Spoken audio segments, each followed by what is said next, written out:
Guys, go through your last lecture notes. If you have any doubts, please ask.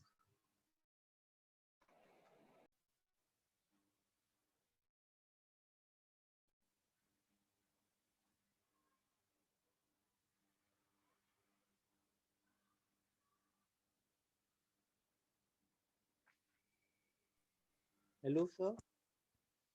Yes. Sir nitrogen के lone pairs conjugation में part ले रहे हैं कि नहीं, रेजोनेंस इफेक्ट में पार्ट ले रहे हैं कि नहीं, वो पता कैसे चलेगा? वो एक बार आप बता दो ना। मैंने बताया तो ऑलरेडी तुम्हें परपेंडिकुलर ऑर्बिटल वाले कॉन्सेप्ट पे। और अगर बहुत ज्यादा कंफ्यूजन हो रहा हो तो ये मान के चलना कि ज्यादातर सिचुएशन जहां पर भी जिस एटम के ऊपर लोन पेयर अगर वो डबल बॉन्डेड है तो बहुत पॉसिबिलिटी है कि वहां लोन पेयर रेजोनेंस में ना जा रहा हो। इतना याद रख लोगे तो भी तुम्हारा काम चल जाएगा। समझ में आया? एग्जाम्पल जैसे मैं तुमसे बोलूं कि यहाँ पर loan pair single double case है, यहाँ भी loan pair single double case है, किसमें? उसी एटम पे जिसपे लोन पेयर है उस पे डबल बॉन्ड भी है। इन विच केस? सेकंड वाले में। तो इसका मतलब है कि इस पे रेजोनेंस लोन पेयर का नहीं होगा। रेजोनेंस होगा, लोन पेयर रेजोनेंस पार्ट नहीं ले रहा है, इसमें ले रहा है। बस एक ही तरीका क्विक आंसर निकालने का है। लेकिन अगर एक्सप्लेनेशन ऑप्शन में लिखा हुआ आया तो तुमको फिर लिखना पड़ेगा कि the orbital which carries lone pair is perpendicular to pi cloud. As a result the lone pair fails to participate in resonance. बस ये हो गया। क्लियर है? Okay sir. Yes sir. Sir azulene का रेजोनेंस का जो आपने स्ट्रक्चर बताया था ना सर, वो 7 रिंग और 5 रिंग का, और सर फिर वो स्टेबल कैसे होता है, एरोमेटिक बनाता है सर? मुझे वो समझ नहीं आया स्ट्रक्चर। हाँ, तो अगर तुम्हें एरोमेटिसिटी नहीं आती तो उस पार्ट को स्किप कर दो।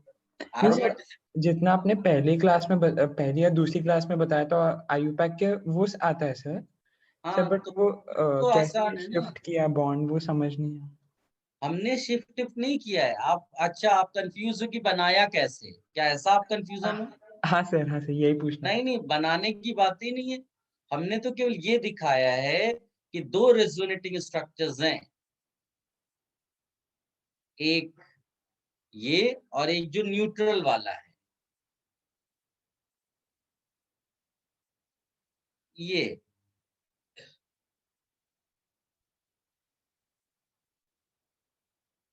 कहाँ कुछ गड़बड़ कर दिया मैंने। 7 मेंबर्ड और 5 मेंबर्ड रिंग है। रिंग ठीक से बनाना पड़ेगा, नहीं तो गड़बड़।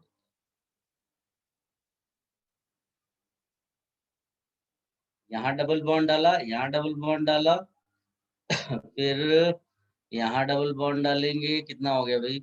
1 2 3 4 5।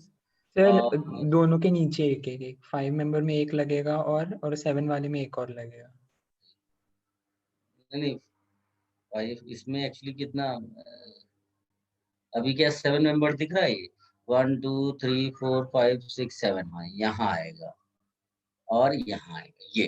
तो ये जो एक स्ट्रक्चर है, इससे इसमें बहुत सारे और रेजोनेटिंग स्ट्रक्चर्स बनेंगे। एक बनाकर हमने केवल यहाँ देख दिया। तुम्हारी मर्जी, तुम इस बॉन्ड को तोड़ दो और यहाँ पर माइनस रखो, यहाँ पर प्लस रखो, प्लस को रेजोनेंस करा करके यहाँ तक पहुंचा सकते हो। तो एक रेजोनेटिंग स्ट्रक्चर ये मैंने लिखा और एक ये बोला। केवल इतना जा रहा है कि जब ये पोलर फॉर्म में यानी प्लस माइनस फॉर्म में, तो इसकी दोनों रिंग्स में वी कैन इजिली से कि 6 पाई इलेक्ट्रॉन्स का लूप बन रहा है। इसलिए दोनों रिंग्स एरोमेटिक हो गई। और एरोमेटिक कैरेक्टर जो आपका है वो इस वाले से प्रूव होता है, ये एक्सप्लेन होता है। सो ये एक्चुअल कंपाउंड को ज्यादा रिजेंबल करता है, ऐसा हम बोल रहे हैं। बस इस पे और कुछ नहीं है। सर बोलो बेटा। सर मैंने ग्रुप पे फोटो भेजा हुआ 2 क्वेश्चन का, आप आंसर बता सकते हैं क्या? कहाँ के क्वेश्चंस हैं? सर बुकलेट के नहीं है वो, मतलब मिल गए थे वो क्वेश्चन, वही सॉल्व कर रहा था, तो स्टेबिलिटी में थोड़ा प्रॉब्लम आ रहा था। पूछे ना, क्या कॉन्सेप्ट क्या है? कॉन्सेप्ट बोलो, क्या चाहिए आप? Question sir solve. Concept clear है, उसमें वो स्टेबिलिटी नहीं आ रही थी, मतलब कंपेयर करने को नहीं हो रहा था। किस चीज का कंपैरिजन है? रेजोनेटिंग स्ट्रक्चर्स का? Yes sir, yes sir.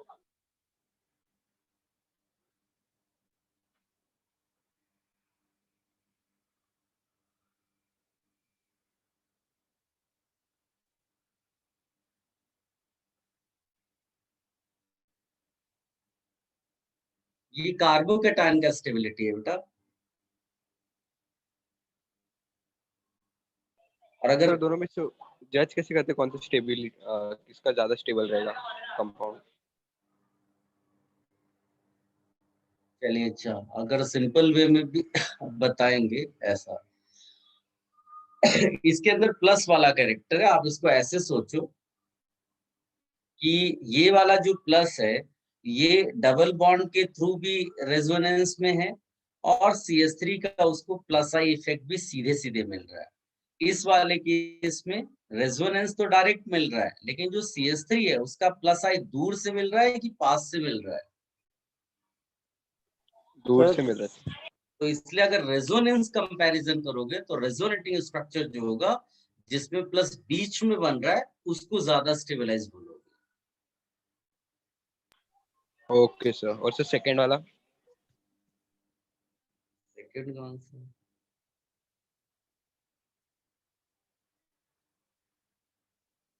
इसमें रूल्स लगाइए आप, प्लस प्लस देख लो कहीं, अगर सब सारे रूल्स पुराने वैलिड हो गए, तीनों रूल एक जैसे तुमने सब देख लिया, इलेक्ट्रोनिगेटिविटी एंड ऑल सब देख लिया, फिर आप चेक कर लो कि प्लस प्लस किस में पास में है, माइनस माइनस किस में पास में है। अच्छा सर, हाँ समझ गया, वो फर्स्ट वाले में प्लस प्लस है साथ में।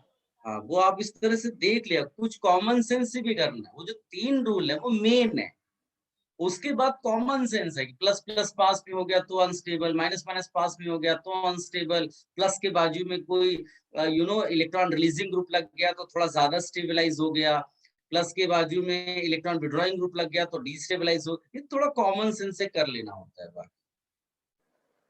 Okay sir. और किसी का कोई डाउट? सर अभी जो आपने वो प्लस माइनस चार्ज सेपरेशन की वजह से हो रहा है क्या? हाँ, अभी वो डाउट्स डिस्कशन कर रहे हैं। और किसी का कोई डाउट है? चार्ज सेपरेशन आपने जो बताया उसमें अपोजिट चार्ज ही होने चाहिए ना?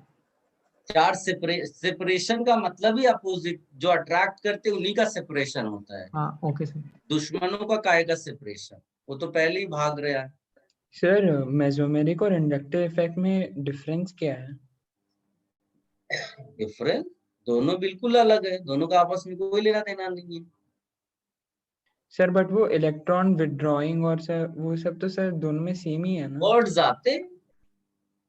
आते, इट्स लाइक कि मतलब तुम्हारे पास लेटर से कोई कार है ना, तो कार में तुम अपने फ्रेंड को शेयर करते हो, है ना, उसको लेकर साथ में जाते हो, क्लासेस जाते हो, स्कूल जाते हो। दूसरी सिचुएशन, तुमने कार ही अपने फ्रेंड को दे दी, तो दो अलग अलग केसेस है बेटा, है ना। एक में तुम्हारा केवल ये है कि पार्शियल हो रहा है, हल्का सा सपोर्ट दिया, पुश पुल, लेकिन मेसोमेरिक में क्या हुआ, फुल, यानी कि देना है पूरा इलेक्ट्रॉन पेयर दे दिया, ऐसा है। तो दोनों में बहुत डिफरेंस है, लेकिन बोला दोनों में जाता है, electron releasing group via inductive, दूसरे में क्या बोलेंगे, electron releasing group via resonance, ऐसा है। बोलिए सर, एक बार इक्विवेलेंट सर्किट का एग्जांपल दे दो। बेटा, आवाज तुम्हारी बहुत धीमी आ रही, थोड़ा सा लाउडर बोलो। सर, एक बार इक्विवेलेंट सर्किट का एग्जांपल दे दो। कोई दूसरा बोलेगा, क्या पूछ रहा है?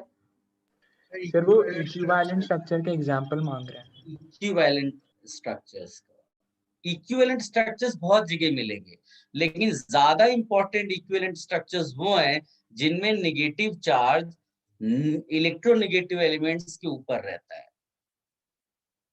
ये देखो, इन दोनों को हम, ये बेहतरीन एग्जांपल है इक्विवेलेंट स्ट्रक्चर्स का, और स्टेबिलिटी इससे ज्यादा आती है। इसमें भी CO माइनस बॉन्ड है, इसमें भी CO माइनस बॉन्ड है, इसमें भी C डबल बॉन्ड हो, इसमें भी C डबल बॉन्ड, इसमें भी CCH3, इसमें भी CCH3। तो ये पूरी तरह से हर एक बॉन्डिंग एकदम परफेक्ट एक जैसी है, ऑलमोस्ट आप उसको आइडेंटिकल ही बोले, तो उसी को हम इक्विवेलेंट बोलना शुरू कर देते हैं। और बोले सर अगर किसी भी एटम पे अगर प्लस चार्ज आ रहा है तो मतलब उसमें उसके पास जो पहले वैलेंस इलेक्ट्रॉन्स थे उसमें से एक कम हो गया ना, बस उतना ही ना। वो तो बॉन्डिंग आप करते हो तो उससे, लेकिन जब हम रेजोनेंस कर रहे हैं तो इतना नहीं सोचते हम कि उसका इलेक्ट्रॉन कम हुआ कि बढ़ रहा है। वो बॉन्डिंग जब मतलब हम स्ट्रक्चर बनाना सीखते हैं, लुईस स्ट्रक्चर, तब उसको सोचते हैं। बाकी यहाँ इतना ज्यादा दिमाग नहीं लगाना है। सर और आप जब बॉन्डाइन स्ट्रक्चर्स बनाते हैं हम लोग स्टेबिलिटी कंपेयर करने के लिए, तब हम हाइड्रोजन ऐड कर सकते हैं ना इधर जाए। नहीं, मैं समझा नहीं। हम लोग बॉन्ड लाइन स्ट्रक्चर हम नहीं बनाते, बना कर देगा वो हाँ, पहले पर से। उसमें हाइड्रोजन्स नहीं होते ना, तो हमें ऐड करने रहते हैं ना वो।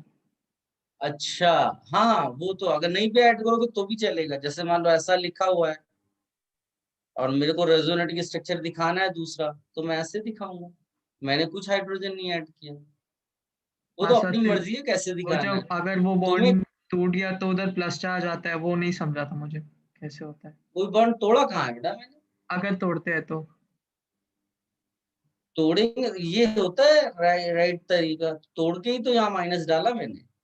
हाँ हाँ, ओके सर।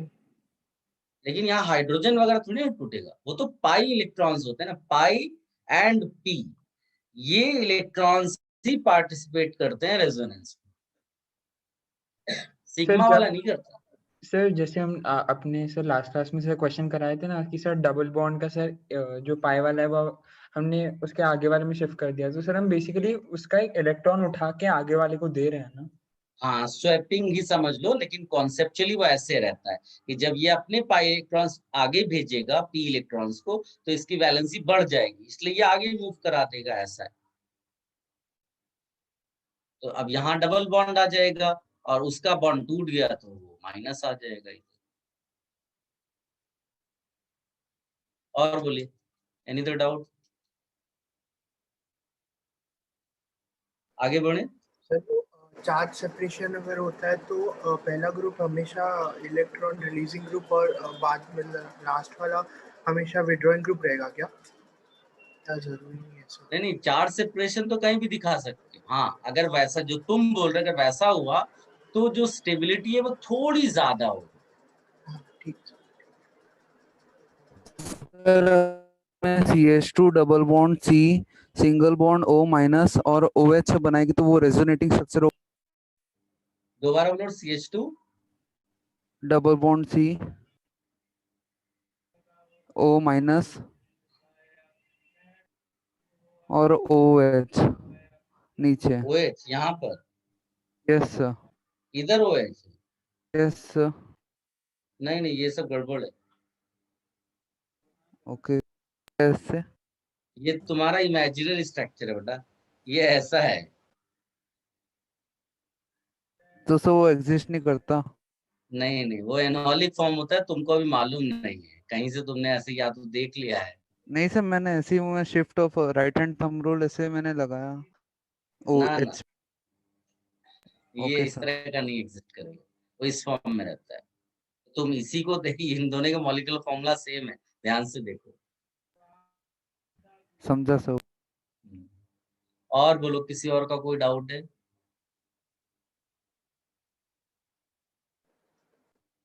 चल, सो आगे बढ़ते हैं। हम लोगों ने परहैप्स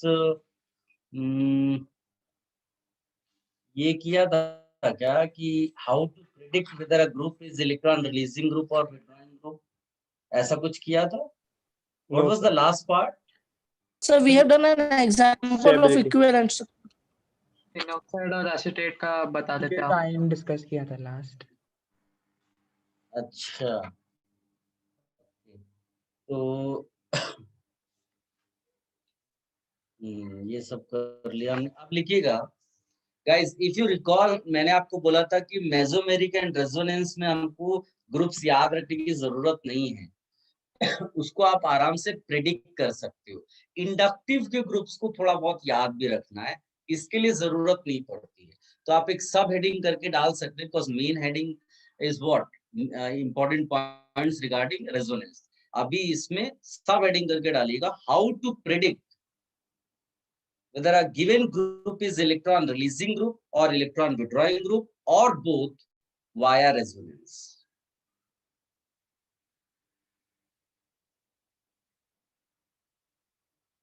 तो वायर रेजोनेंस का मतलब क्या होता है?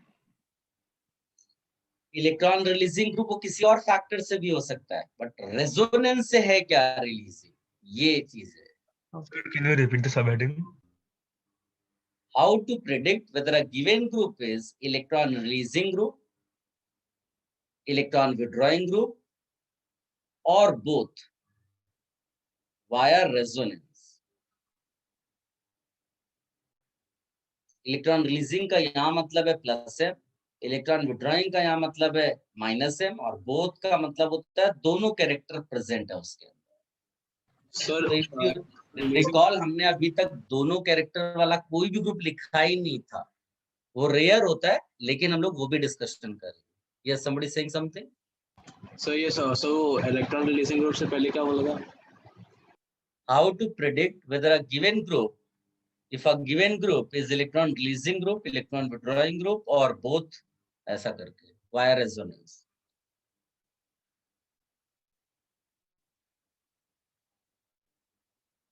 Done?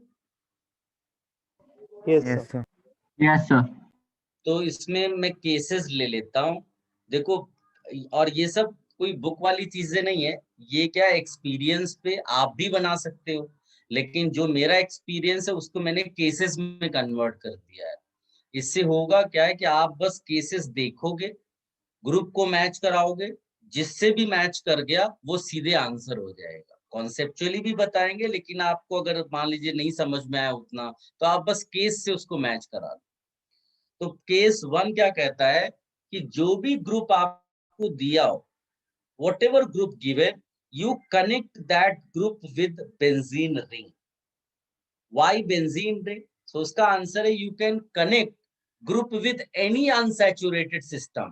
बट रैंडम क्यों लेना? बेंजीन अपने पास एक बढ़िया सा सिस्टम है, हम लोग क्या इसको रट लेंगे कि हम लोगों को कभी भी कोई ग्रुप पता करना है कि वो प्लस एम वाला है माइनस एम वाला है, तो हम उसको किसके साथ कनेक्ट कर दे?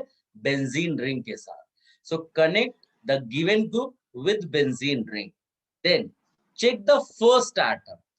The atom which is directly connected with benzene ring इस ग्रुप का पहला एटम। मान लीजिए कि पहला एटम ए है ना, और भी बॉन्ड होंगे उसके, लेकिन पहला एटम ए है और उसके ऊपर लोन पेयर है, तो टेंशन नहीं लेना, ये प्लस एम वाला ग्रुप होगा। यानी पूरे ग्रुप को आप बोल दोगे प्लस एम। केवल किसको देखना है? First atom, the atom which is directly connected with benzene ring.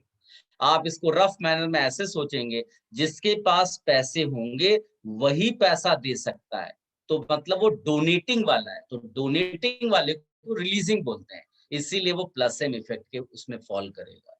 ठीक है, इसके बहुत सारे एग्जांपल्स हैं, और कई सारे एग्जांपल्स जैसे OH हो गया, है ना, फिनॉल में आता है तो OH है, NH2 है, सब में loan pair single double, loan pair single double तुम्हें विजुअलाइज होगा। अपने बेंजीन कनेक्ट करना अपनी तरफ से, और फिर आप ग्रुप को पता करेंगे। इसके अलावा डिफिकल्ट एग्जांपल में जहां लोग फंस जाते हैं, जैसे मान लीजिए कि मैंने ये ग्रुप लिखा OCO-CS3, तो इस पूरे ग्रुप में मेरे को कोई लेना देना ही नहीं है CO से, CS3 से।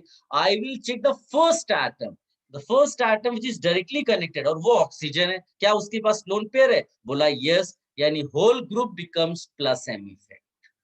प्लस एम यानी वो पूरा ग्रुप पुश करेगा इलेक्ट्रॉन्स को रेजोनेंस के थ्रू, यानी फुल ट्रांसफर कराएगा, ऐसे रहता है। तो ये एग्जांपल्स भी हो गए, आप एक छोटा सा नोट लिख लो तो फ्यूचर में आपके लिए आसानी रहेगी। फिर ये एग्जांपल कॉपी कर लेना। Are you ready? Yes, sir. Yes, sir. Attach the given group. Attach the given group to benzene ring.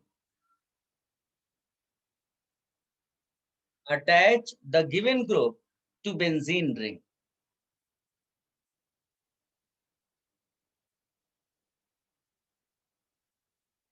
If the atom of the group,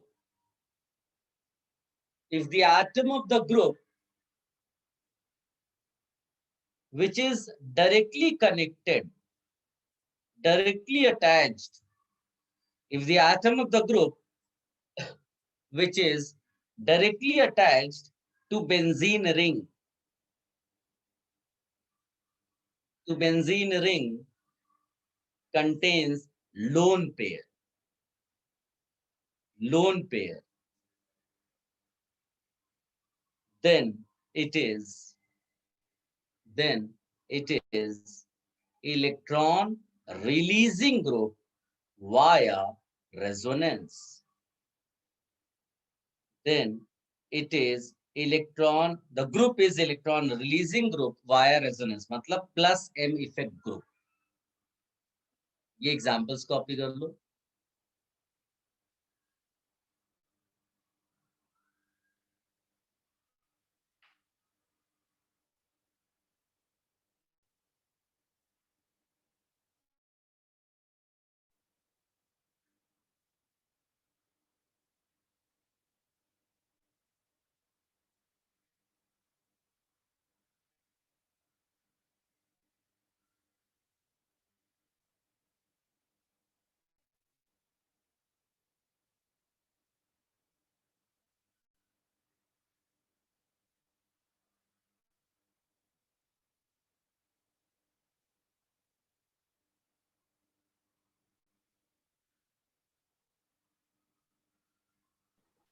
sir Yes.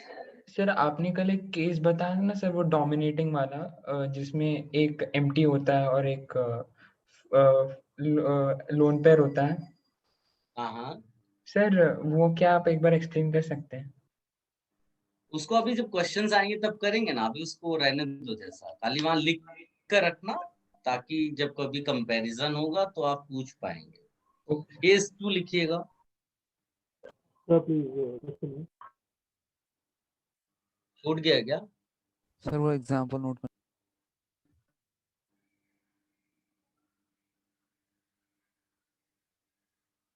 Done sir.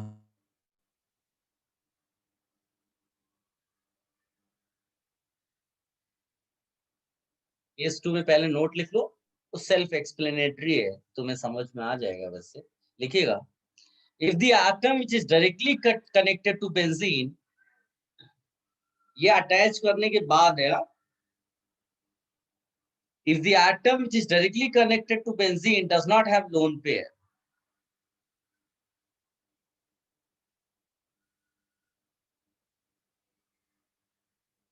So could you repeat? yes, if the atom which is directly connected to benzene does not have lone pair, but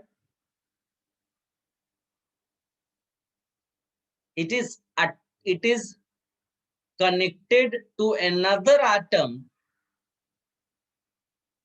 by double bond or triple bond. Double bond or triple bond. And the other So could atom you is more repeat? electronegative.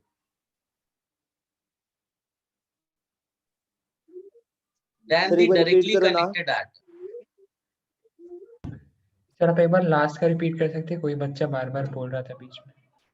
अच्छा, last में मैंने ये बोला, is connected by double or triple bond to another atom, and another atom is more electronegative.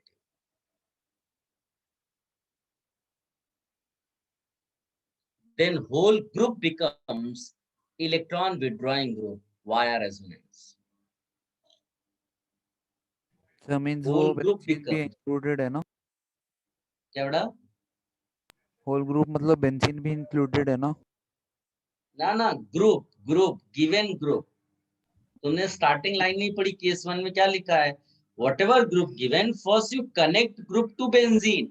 यानी आप benzene केवल आपको help कर रहा है ये पहचानने में कि जो गिवन ग्रुप है वो इलेक्ट्रॉन रिलीजिंग ग्रुप है कि इलेक्ट्रॉन विड्रॉइंग ग्रुप है. Okay sir. तो benzene is actually a suitable group which helps you in finding the nature of the other group. Clear? Guys, आप ध्यान से देखो. ग्रुप दिया हुआ था, मैंने ग्रुप को कनेक्ट कर दिया बेंजीन रिंग के साथ. फिर क्या चेक करना है? फिर चेक करना है जो पहला एटम है वो कौन सा है, क्या उसके पास लोन पेयर है? तो तुमने देखा नहीं, इसके पास लोन पेयर तो नहीं है, लेट अस से बी है. और लेकिन ये किसी दूसरे एटम के साथ कनेक्टेड है, डबल बॉन्ड या ट्रिपल बॉन्ड से, और दूसरे एटम की electronegativity is directly connected atom की इलेक्ट्रोनेगेटिविटी से ज्यादा है, तो ऑफ कोर्स ये पहली चीज तो डबल सिंगल डबल वाला क्राइटेरिया बनता है, दिख रहा है ना, तो रेजोनेंस तो है, और ये बाहर की तरफ इलेक्ट्रॉन्स मूव करेंगे, इसीलिए होल ग्रुप हमारे लिए क्या बन जाता है, electron withdrawing group via resonance, और इसको हम बोलते हैं माइनस है। सो मेनी एग्जांपल्स, आप जैसे इसमें लिख दो CHO, तो carbon is the first atom जो डायरेक्टली कनेक्ट, उसका लोन पेयर तो नहीं है, but it is double bonded with oxygen which is more electronegative. इसका मतलब है कि ये CHO आपके लिए माइनस एम इफेक्ट वाला हो गया, यानी विड्रॉइंग ग्रुप हो गया वाया रेजोनेंस। इस तरह के बहुत सारे एग्जांपल। अब जैसे मान लीजिए मैंने ये लिख दिया ऐसा, तो लोन पेयर तो है, लेकिन क्या वो डायरेक्टली कनेक्टेड वाले एटम के पास है? नहीं, लेकिन डायरेक्टली कनेक्टेड एटम किसी दूसरे एटम से डबल बॉन्डेड है, और वो दूसरा वाला एटम ज्यादा इलेक्ट्रोनेगेटिव है, तो होल ग्रुप मेरे लिए हो गया माइनस है। Is it clear? Yes, sir. फटाफट कॉपी कर लो इसको। So can you repeat last line of the note? Last line केवल इतना था, if the and the other atom is more electronegative, then the whole group becomes electron withdrawing group. Okay, sir.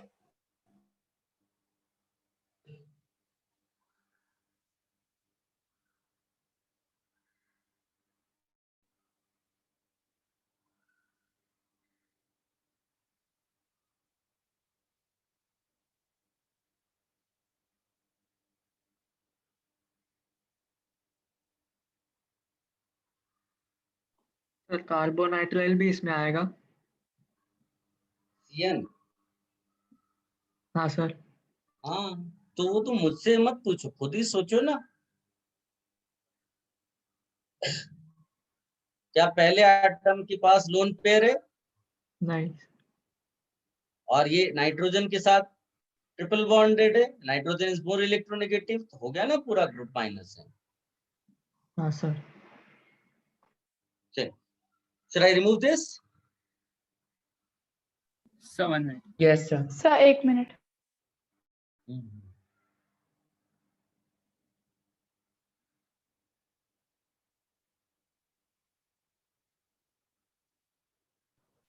Sir second case में जैसे sir हम देखेंगे कि C पहला atom है जो डायरेक्टली अटैच्ड है रिंग से, और उसके अगले वाला एटम ही ऑक्सीजन है, और ऑक्सीजन ज्यादा इलेक्ट्रोनेगेटिव है, इसलिए माइनस एम इफेक्ट, ऐसे अप्रोच करना है सर?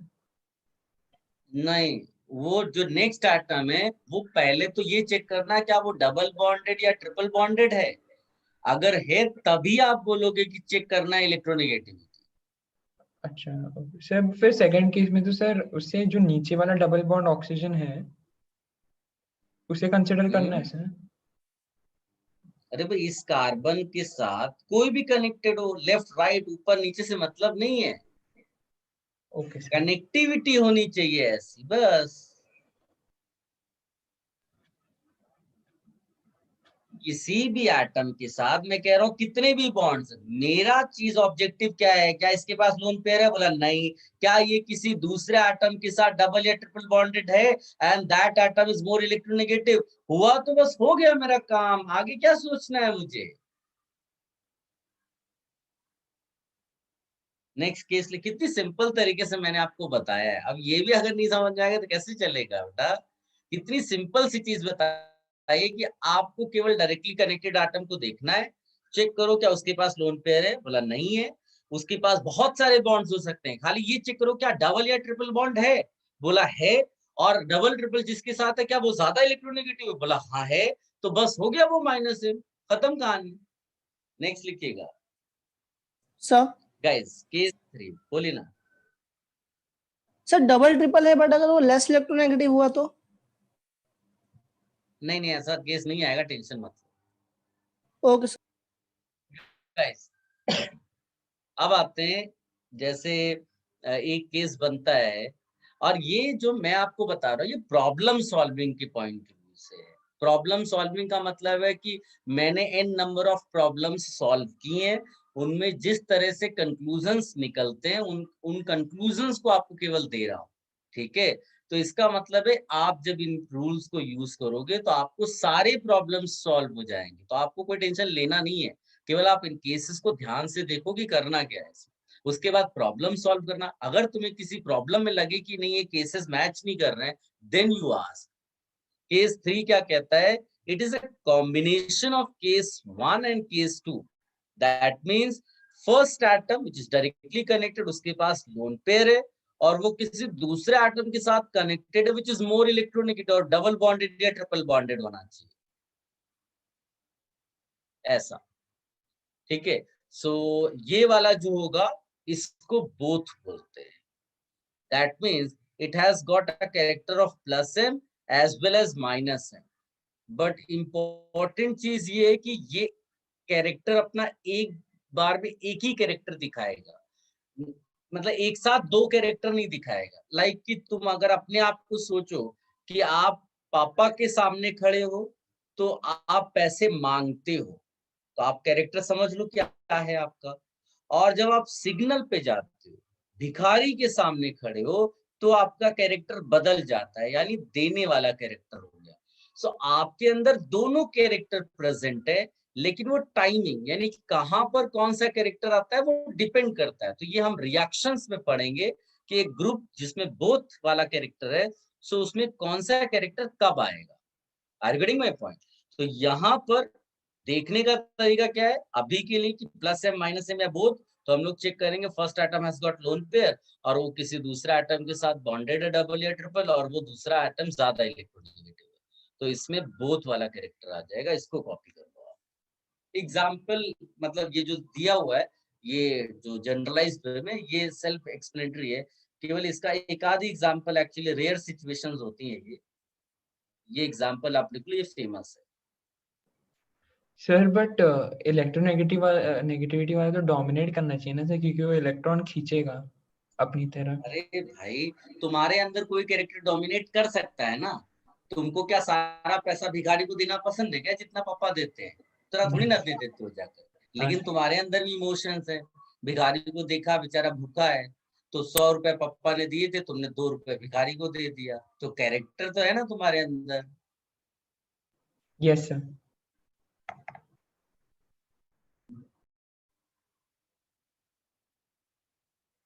तो इसमें हमको कैसे पता चलेगा कि वो प्लस है और माइनस है, ये पता लगाना। तो अरे यार, थोड़ा लाउडर पूछो ना। केस 3 के लिए नोट बोल रहा हूँ। दूसरा कोई पूछने लगा यार, same person is not asking.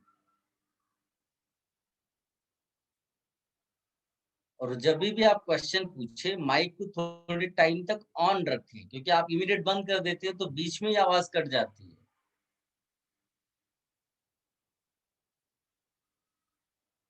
Should I move to case 4? ये कॉपी कर लिया? सर एक मिनट। Yes sir. Sir wait, okay. Sir note नहीं है केस 3 के लिए? वो उसमें नोट क्या लिखा है? इस नोट वगैरह तो मैंने ही बनाया है, उसमें तो अपनी लैंग्वेज से बना लो कि क्या बताया उसमें। Okay sir. सर मैं ऑडिबल? क्या बेटा? सर मेरा आवाज आ रहा है सर? कोई बता सकता है ये हर्ष क्या पूछ रहा है? सर इज आस्किंग कि उसका आवाज आपके पास पहुंच रहा है?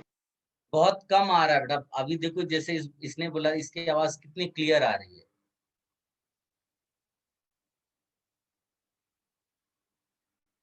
Should I move to case 4? Have you copied this? Wait. Yes sir. Yes sir. Yes sir. Guys, case 4 बिल्कुल आसान है, इसमें तो कोई टेंशन ही नहीं है। लाइक कि whatever group given, when you connect group with benzene ring and you realize that directly connected atom does not have lone pair, but it is double bond or triple bond with the same atom, तो ये both वाले उसमें आएगा। Because we do not know ना कि left में जाएंगे right में जाए, इलेक्ट्रोनेगेटिविटी सेम है, तो हम इसको बोथ वाली कैटेगरी में डाल देते हैं। जैसे मान लीजिए मैंने आपको ये एग्जांपल दिया, ध्यान से देखना, ऐसा डिजाइन, ये ग्रुप है, ये जी है, तो इसको किसके साथ कनेक्ट करोगे? बेंजीन के साथ। ये बेंजीन के साथ मैंने कनेक्ट कर दिया। अब मेरे लिए फर्स्ट एटम कौन हुआ? मेरे लिए फर्स्ट एटम ये, फिर नेक्स्ट एटम क्या हुआ? ये डबल ट्रिपल, और ये सेम इलेक्ट्रोनेगेटिविटी वाले हैं, इसीलिए मेरे लिए होल ग्रुप हो जाएगा बोथ। सर बोथ मतलब वो प्लस एंड माइनस एंड दोनों इफेक्ट दिखा सकता है ना? हाँ, वो डिपेंड करता है रिएक्शंस पे, सामने रिक्वायरमेंट पे, ऐसा है। Okay sir.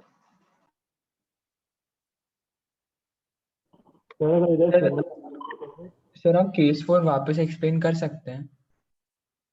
केस 4 में कुछ नहीं है बेटा, जो आपका डायरेक्टली कनेक्टेड एटम है वो उसी आइडेंटिकल एटम के साथ डबल या ट्रिपल बॉन्डेड हो गया, then it is in the category of both. Example ये ग्रुप मैंने लिखा है। Okay sir. अगर बी और बी के बीच में सिंगल बॉन्ड हुआ तो फिर क्या होगा?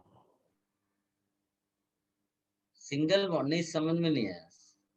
रेजोनेंस तो होना चाहिए ना पहले, अगर रेजोनेंस ही नहीं है तो थोड़ी ना कुछ होगा। हाँ सर। गाइस एक और केस है, if the directly connected atom has empty orbital. मान लीजिए कि मैंने कोई ऐसा लिखा, जैसे डी लिख दिया, और इसके पास एम्प्टी ऑर्बिटल है, इस पे और भी बॉन्ड्स हो सकते हैं, मुझे कोई लेना देना नहीं, यहाँ एम्प्टी ऑर्बिटल है ना, तो इसका मतलब है कि ये विड्रॉइंग ग्रुप हो गया, तो ये हो जाएगा electron withdrawing group via resonance. Is it clear? Yes sir. जैसे मान लीजिए BH2 आपसे पूछ लिया जाए, तो BH2 के पास एम्प्टी ऑर्बिटल है, तो ये हमारे लिए विड्रॉइंग हो गया।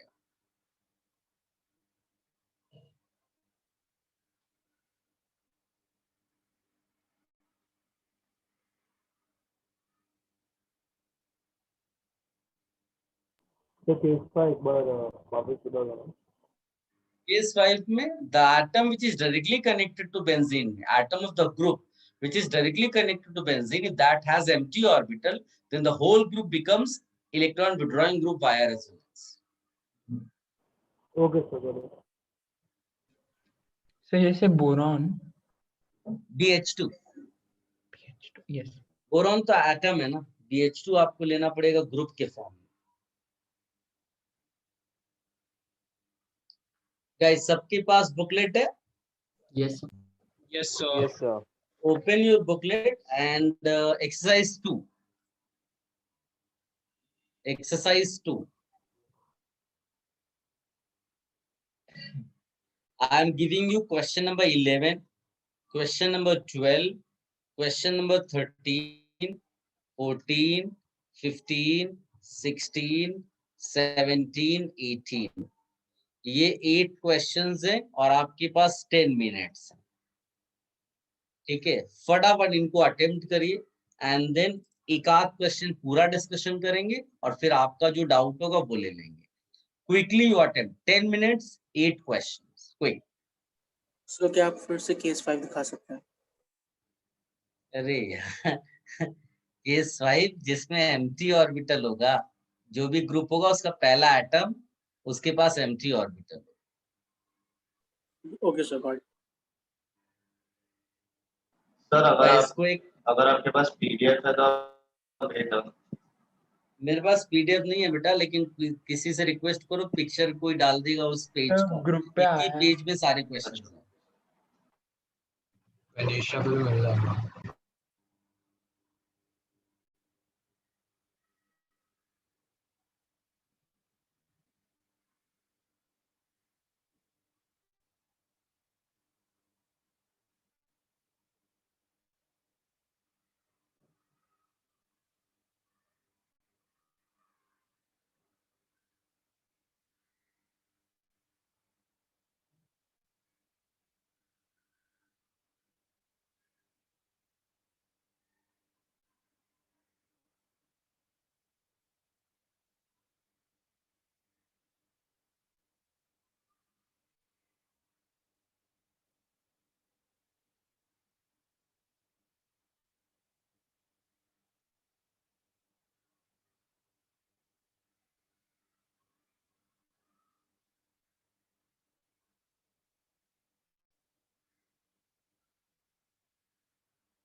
Done?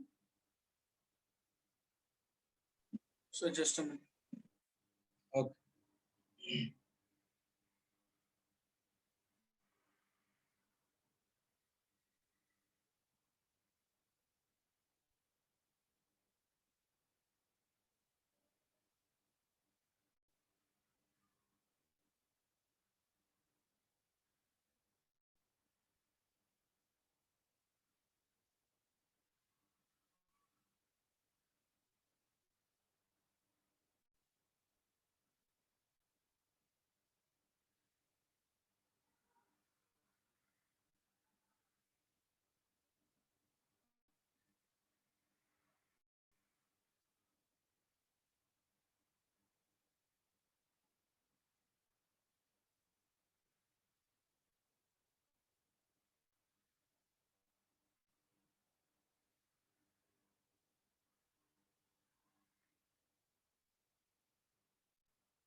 Done?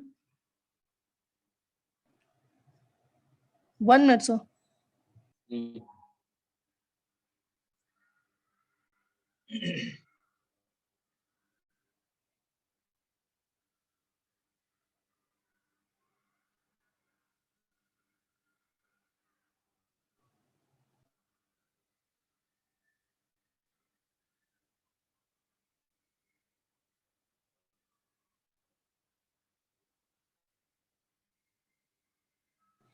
Done, sir.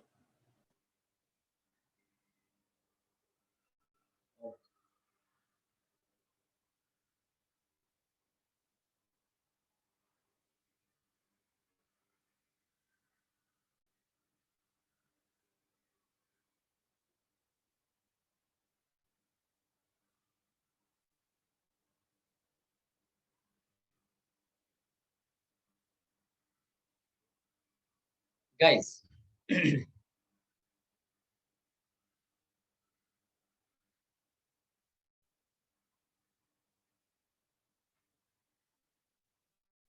Question number 11 पूरा आपको डिस्कशन करता हूँ, बाकी फिर जो आप जैसा डाउट्स पूछेंगे।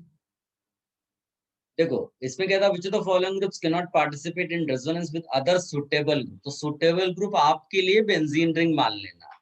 अब जैसे ए ऑप्शन है तो आप COOH थोड़ा ओपन स्ट्रक्चर उसका बना दो, बॉन्ड्स वगैरह दिखने चाहिए, और कनेक्ट विद बेंजीन रिंग।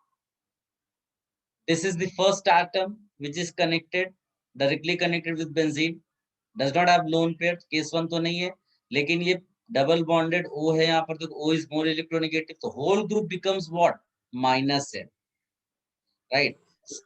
यहाँ पर not only you have predicted कि रेजोनेंस हो रहा है, यू हैव प्रेडिक्टेड कि the group is -M if a group, और डबल सिंगल डबल देख करके तो आप रेजोनेंस है तो तुरंत ही बता दोगे। ठीक है, बी ऑप्शन देखो,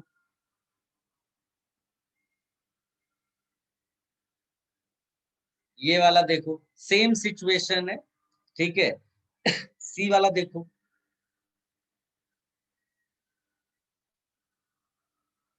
सेम सिचुएशन है, डबल सिंगल डबल सब वही चल रहा है। डी वाला देखो, ये अब अनफॉर्चुनेटली नाइट्रोजन के पास लोन पेयर नहीं है, नाइट्रोजन किसी से डबल ट्रिपल बॉन्डेड नहीं है, इसके पास एम्प्टी ऑर्बिटल भी नहीं है, तो no resonance, no resonance because no empty orbital.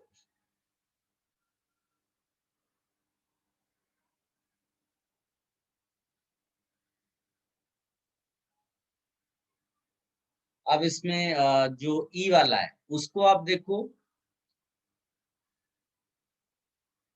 Empty orbital है, डबल सिंगल यहाँ पर empty orbital,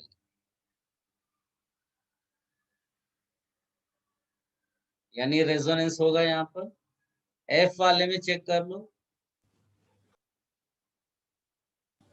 odd single double resonance होगा।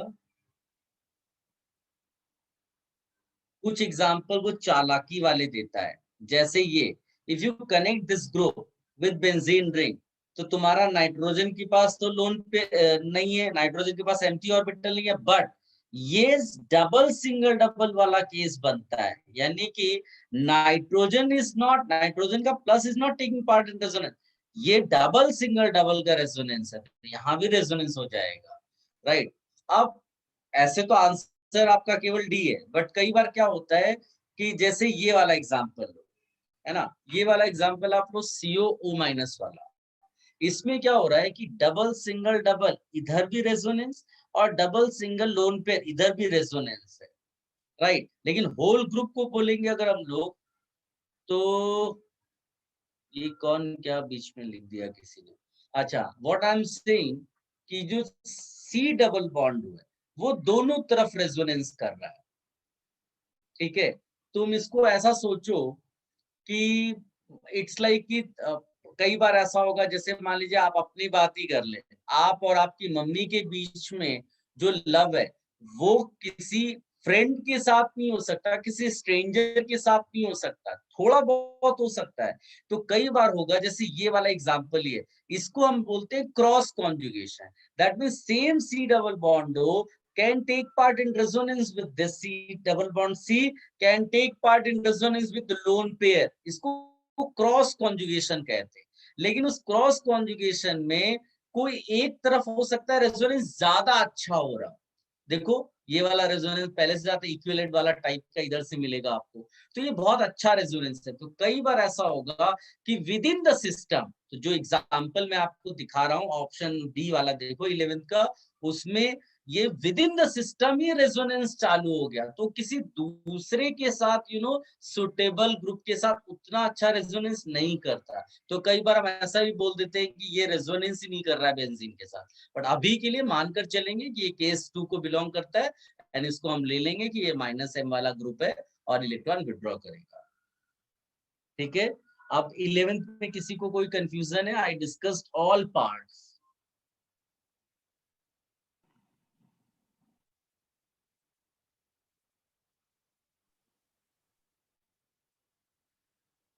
Any doubts? No sir. मुझे ये बात बता दो ना। No doubt sir. Guys 12th वाले में किसी को डाउट है? Any question?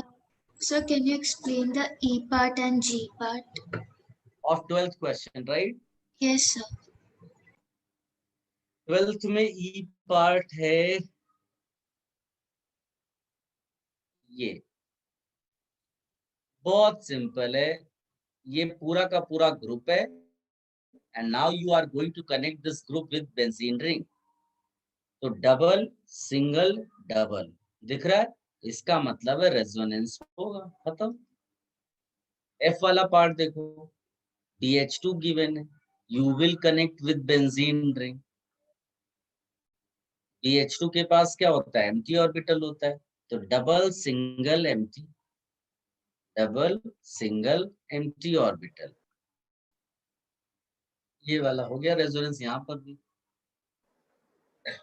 Guys PH3 plus अच्छा एग्जाम्पल, PPH3 सॉरी, ये इवन दो ये नाइट्रोजन की फैमिली को बिलोंग करता है, बट इसका पीरियड बदल गया, तो इसके पास भले ही ये प्लस दिख रहा है but it has empty orbital.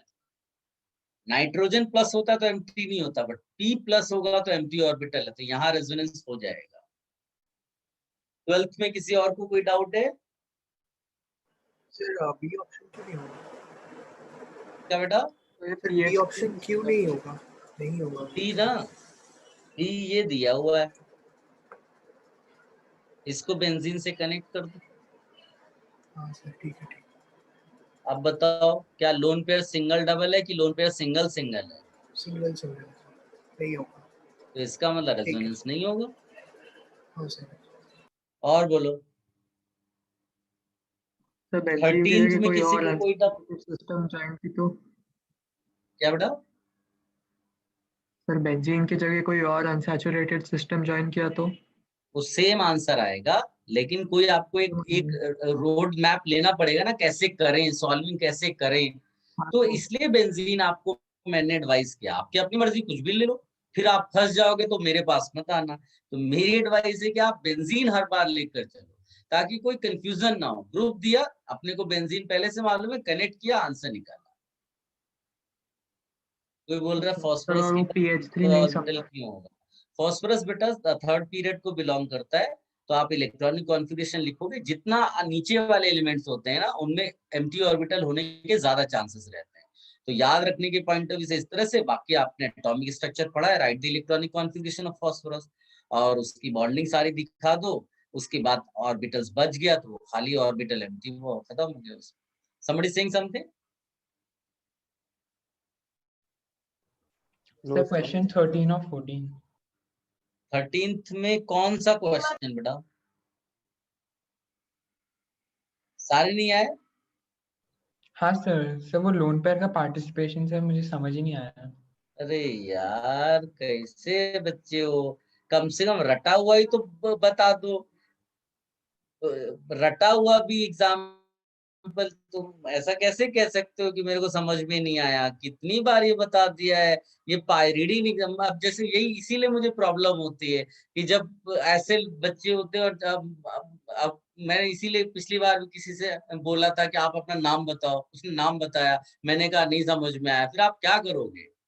तो आप कुछ चीजें ऐसी हैं जो एकदम आसानी से बताई गई, फिर भी आप उसमें कैसे बोल सकते हो नहीं समझ में आया? अरे किसी बच्चे को ये एग्जाम्पल क्लास में कराया गया है, स्टिल यू आर सेइंग कि मेरे को ये पायरीडीन में लोन पेयर रेजोनेंस में नहीं पता है। जो आंसर तो ऐसे ही मैं टिक कर दूं बिना कुछ सोचे ही। और आज की क्लास में स्टार्टिंग में किसी ने पूछा, मैंने कहा कि भाई कोई एटम है जिसके ऊपर लोन पेयर है, तुम्हें ज्यादा नहीं समझ में आ रहा तो कम से कम इतना ही चेक कर लो कि क्या वो डबल बॉन्डेड या ट्रिपल बॉन्डेड भी है। भले ही वो किसी तरफ उसका लोन पेयर सिंगल डबल दिख रहा होगा, लेकिन क्या सेम एटम डबल या बॉन्डेड या ट्रिपल बॉन्डेड है? तो यहाँ पर लोन पेयर सिंगल डबल दिख रहा है, यानी रेजोनेंस होना चाहिए था, but the same atom is having double bond, तो इसका मतलब है लोन पे रेजोनेंस में नहीं जाएगा। बोलो क्या नहीं समझ में आया इसमें तुमको?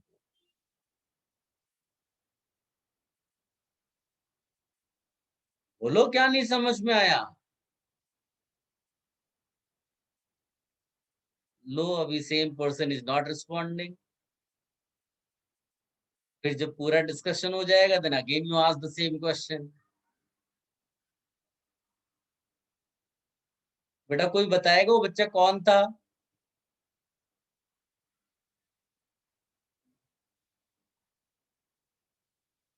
अभी कैसे एक्सप्लेन करूं, आप बताओ मेरे को। मैंने आपको एकदम सिंपल सी चीज बताई है, लोन पेयर सिंगल डबल दिखा, इसका मतलब लोन पेयर रेजोनेंस में जा रहा है। खाली एक एक्सेप्शनल केस ये वाला मिल गया, वो आंसर हो गया, खत्म। अभी इससे ज्यादा मैं नहीं कुछ बता सकता बेटा। ये तो मतलब बदतमीजी वाली चीज हो जाएगी कि आप नाम मेरे को बताया, मेरे को मैं बोल रहा समझ में नहीं आ रहा तुम्हारा नाम, तो ये तो एब्सर्ड सी चीज है। बताइए बेटा 13th में किसी को कोई डाउट है? आप स्पेसिफिक एग्जाम्पल पूछते मुझे, ये तो वही चीज होगी कि आप 4 महीने बाद आए बोले केमिस्ट्री समझ में नहीं आ रही है, तो काम नहीं होता, आपको स्पेसिफिक होना पड़ता है। तो आप मेरे को बताएं कि 13th में सी ऑप्शन नहीं समझ में आया, डी नहीं आया, अरे कम से कम कॉमन सेंस ही लगाकर तुम यही आंसर निकाल देते। Loan pair single double, loan pair single double देख देख करके अगर यही कर लेते तो ए भी मार्क कर देते, तो मैं बात बता देता ए एक्सेप्शनल केस है, ए मार्क कर दो, बी मार्क कर दो, डी मार्क कर दो, ई मार्क कर दो, उसके बाद मैं बता दूं कि ये वाला एक्सेप्शनल केस है। यू आर सेइंग कि नहीं मेरे को इसमें कोई भी नहीं समझ में आया, थोड़ी ना काम चलने वाला है बेटा।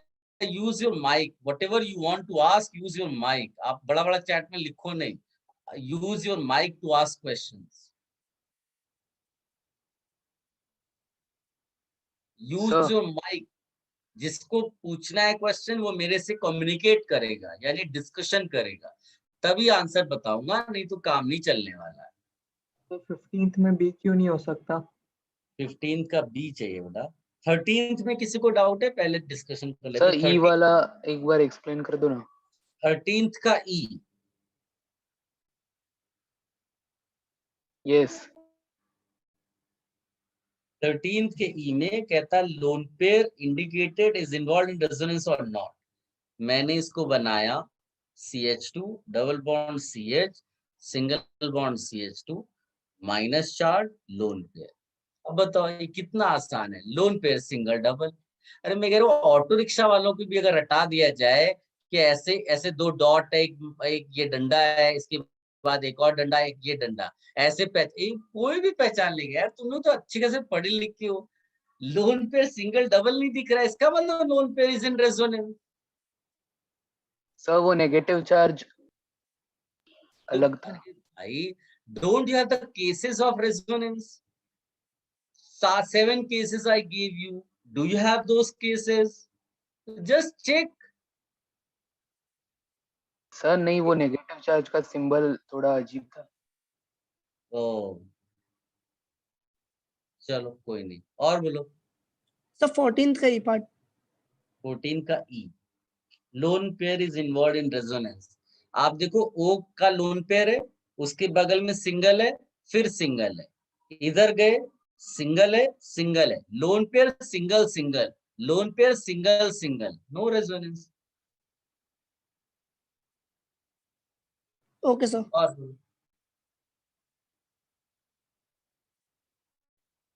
any other student, any other doubt? 14th question.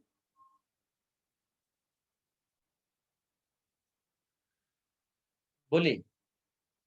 15 चलिए बोलिए। 15th में बी क्यों नहीं है? Sir F part 15th last part. 15th का F part given is NH CO CH3. I will connect this group with benzene ring. इसको connect कर दिया। I know नाइट्रोजन ट्राईवेलेंट होता है तो उस पर एक लोन पेयर होता है। सो मेरा केस 1 को आप रिकॉल करो कि हम लोगों ने लिखा हुआ है कि how to identify whether a given group is electron withdrawing और releasing. So nitrogen is the first atom which is directly connected with benzene ring and that got lone pair. तो मैं कुछ और चेक ही नहीं करूंगा, मैं सीधे सीधे इसको बोल दूंगा कि ये प्लस M वाला यानी कि डोनेटिंग वाला ग्रुप है। ठीक है, केवल एक ये हो सकता था कि केस 3 वाला शायद मैच करता, बट ये कोई डबल ट्रिपल बॉन्डेड आगे है नहीं nitrogen, so it is pure case 1। और किसी ने कौन सा बोला बेटा 15th में? Use your mic to ask any question. B part. B part NO2 है बेटा, वो NO2 ऐसा स्ट्रक्चर बनाया जाता है। अब आप इसको बेंजीन से कनेक्ट कर दो, ठीक है।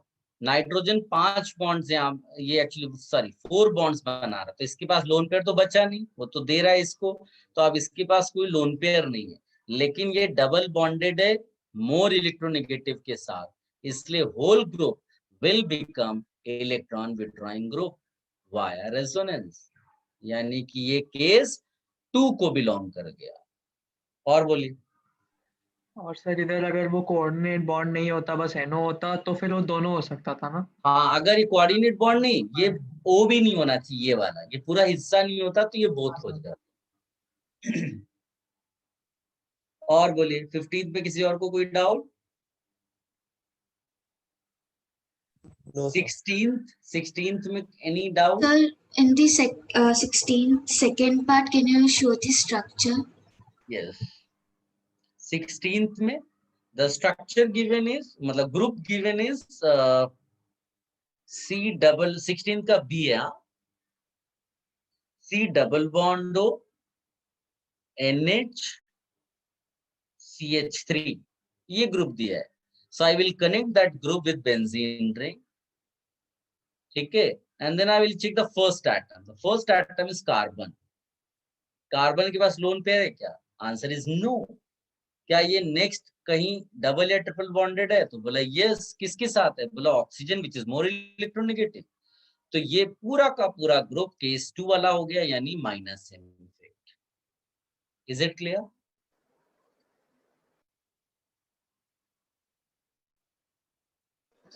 लास्ट वाला पार्ट समझ नहीं आ रहा, ये इलेक्ट्रोनेगेटिव आवाज एटम। अब ठीक से आ नहीं रही। हेलो सर, अभी आ रही है? Speak out. हाँ सर, मैं बोल रहा था कि जो 16 का F वाला पार्ट है वो समझा दो ना एक बार। 16 का F तो उसमें कोई इलेक्ट्रोनेगेटिव एटम तो ऐसा दिख नहीं रहा है ना, नाइट्रोजन। तो लेकिन वो कनेक्टेड कैसे होगा? अरे भाई ये डैश है, इसका मतलब ये अनसैटिस्फाइड वैलेंसी है। So you will connect benzene ring with this. ये हमारे लिए पूरा का पूरा G है। इस G का first atom is what? Carbon, which is directly connected, and then double bonded nitrogen. तो ये आ गया ना, केस 2 को बिलोंग कर गया, यानी कि ये माइनस एम इफेक्ट हो गया होल ग्रुप। बहुत आसान है, आप ठीक से विजुलाइज करोगे। Any other doubt? 16 question? No sir. 17th any doubt? Sir 17 का सी पार्ट पीछे आंसर दिया सर, सी कैसे हो सकता है? सी वाला तो केस 4 को बिलोंग करता है। अभी तो बताया मैंने कि आप बेंजीन से कनेक्ट कर दो, फिर आप चेक कर लो कि जो डायरेक्टली कनेक्टेड एटम है क्या वो सेम आइडेंटिकल एटम के साथ ही डबल बॉन्डेड है या ट्रिपल बॉन्डेड है, तो बोथ की कैटेगरी में फॉल करेगा। सर बट CH और CH2 तो अच्छा, ओह सॉरी, समझ भी तो लिखाया है। और बोलिए।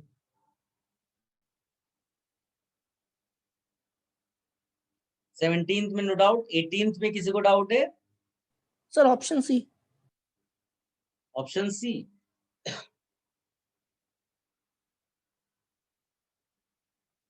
connect this group with benzene. Tell me the first atom, क्या इसके पास लोन पेयर है? No sir. क्या ये किसी ज्यादा इलेक्ट्रोनेगेटिव एटम के साथ डबल बॉन्डेड या ट्रिपल बॉन्डेड है? Yes sir. तो इसका मतलब है कि ये इलेक्ट्रॉन्स को बाहर खींचेगा, यानी minus M effect group. Okay sir. और किसी को कोई डाउट इधर? Yes, 18th second part. 18 second में बेटा नाइट्रोजन के पास एम्प्टी ऑर्बिटल नहीं है। Okay, sir. और बोलिए एनी अदर डाउट? सर ये Me कौन सा एलिमेंट है सर? Methyl methyl. अच्छा सर 18 का सी वाला। 18 का सी अभी आपका डिस्कनेक्ट हो गया, यही तो है, ये सामने लिखा तो है।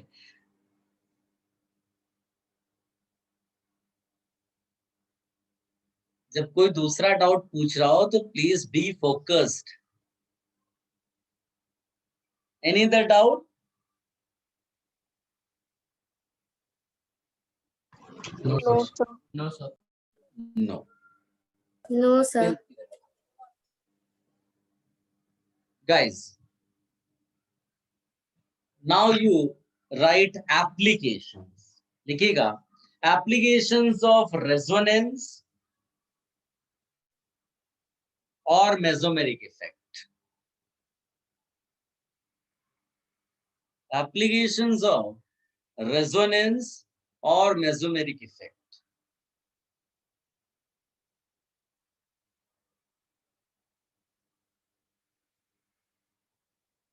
Applications of resonance or mesomeric effect.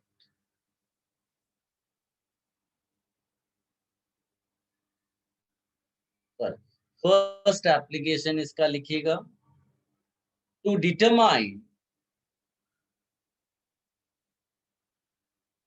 resonance energy. To determine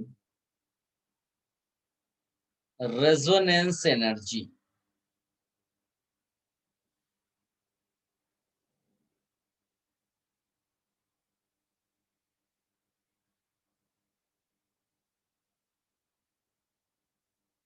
guys बहुत सिंपल से है, ये है। हो सकता है केमिकल बॉन्डिंग में कुछ रेजोनेंस एनर्जी पढ़ाया हो आपको, नहीं भी पढ़ाया तो इट्स ओके, कोई प्रॉब्लम नहीं है उसमें। रेजोनेंस एनर्जी कंपैरिजन बहुत सिंपल है, एक लाइन आपको केवल याद रखनी है, more resonance stabilised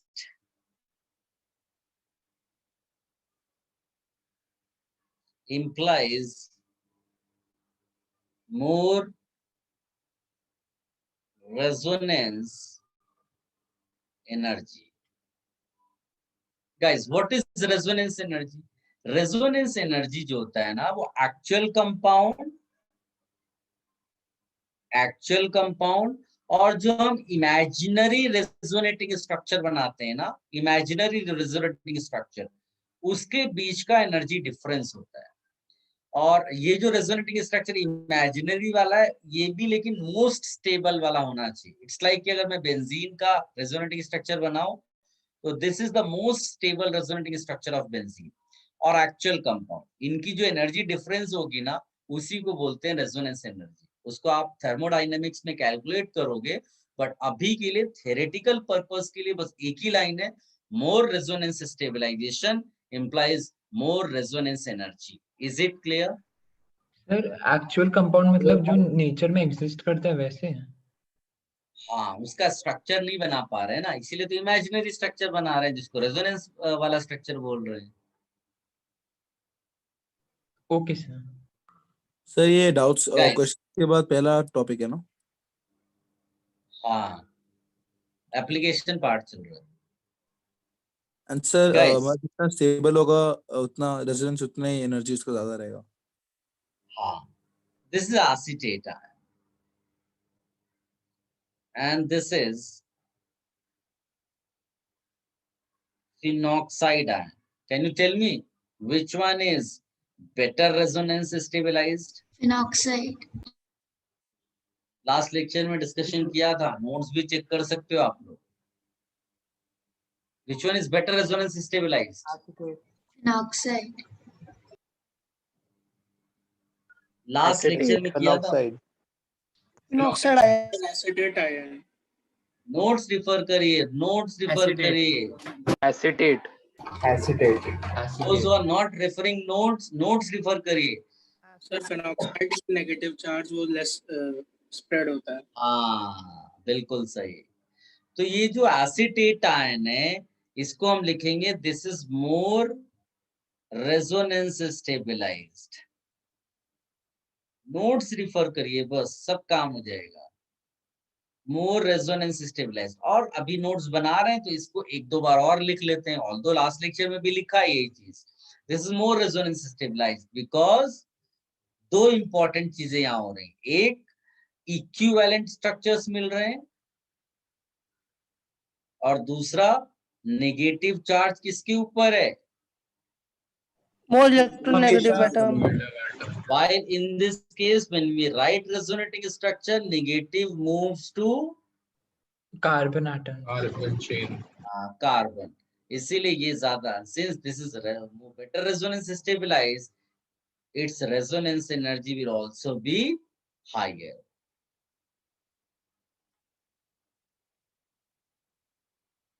Higher than this phenoxide है, इसको लिख लो आप। इसमें बहुत सारा डिस्कशन है, बट अभी एकदम हम छोटे वे में जा रहे हैं।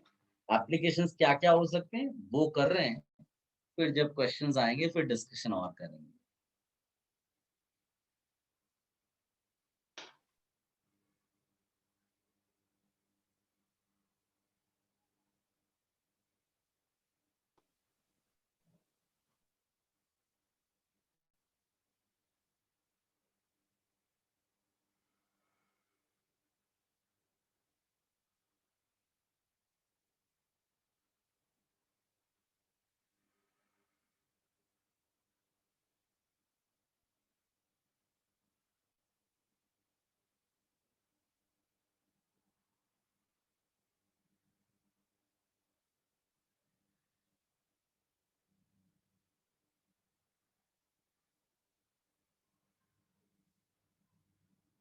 Done?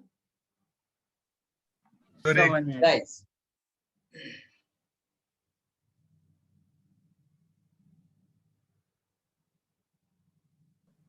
Sir done. all of you exercise 2 पे जाइएगा। Question number 1 to question number 8, these are the points related to resonance जिनको उसने ऑप्शंस में लिख रखा है। जस्ट रीड दीज पॉइंट्स, और उसके बाद आप पीछे से आंसर मैच कराना और ऑप्शंस को टिक कर दो। जिस भी ऑप्शन में आपको कंफ्यूजन है वो मेरे से डिस्कशन करो, क्योंकि इस तरह के क्वेश्चन ऐसे जरूरी नहीं कि आए क्वेश्चंस, लेकिन these are the points related to resonance. इसमें वो खाली रेजोनेंस एनर्जी की बात करेगा, रेजोनेंस स्टेबलाइजेशन बोलेगा, प्लस प्लस रिपल्शन होता है, प्लस माइनस अट्रैक्शन होता है, माइनस माइनस रिपल्शन होता है। प्लस का मतलब होता है न्यूक्लियस और माइनस का मतलब होता है इलेक्ट्रॉन्स। ये छोटी मोटी चीजों के ऊपर ये सारे पॉइंट्स लिखे हुए हैं।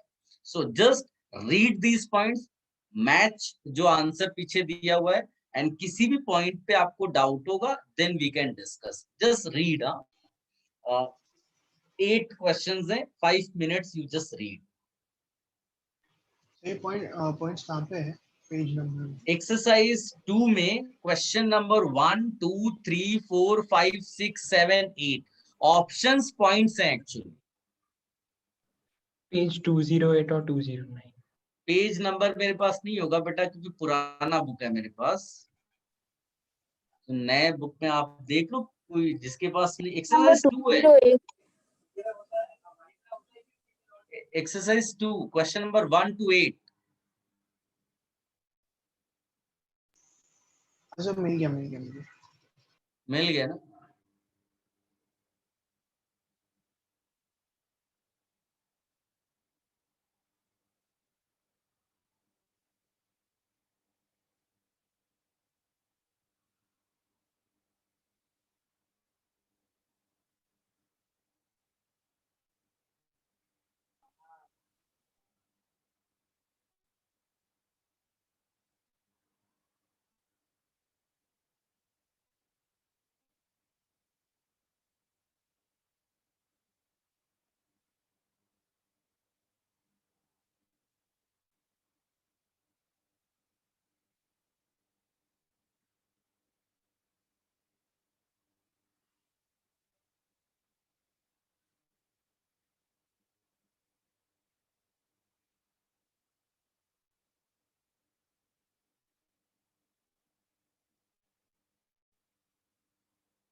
सर यस सर एक स्टेटमेंट है कि resonance hybrid is real and resonating structures are imaginary. Sir resonance hybrid मतलब जो एक्चुअल कंपाउंड होता है।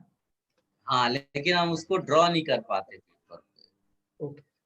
ड्रॉ करने का मतलब है यू कैन एक्सप्लेन। तुमने जैसे बेंजीन का ये स्ट्रक्चर ड्रॉ किया है, इसको रेजोनेंस हाइब्रिड बोलते हैं, लेकिन कैन यू एक्सप्लेन यहाँ क्या बॉन्ड है, यहाँ बॉन्डिंग कैसी है? You can not explain that bonding, तो स्ट्रक्चर एक्सप्लेन नहीं हुआ। तो इसीलिए हम इसको एक्चुअल तो मान सकते हैं, बट वो हम बोल रहे हैं कि we can not draw on paper. Draw on paper का मतलब होता है कि जो आपने ड्रॉ किया है वो एक्सप्लेन नहीं कर सकते आप। यस।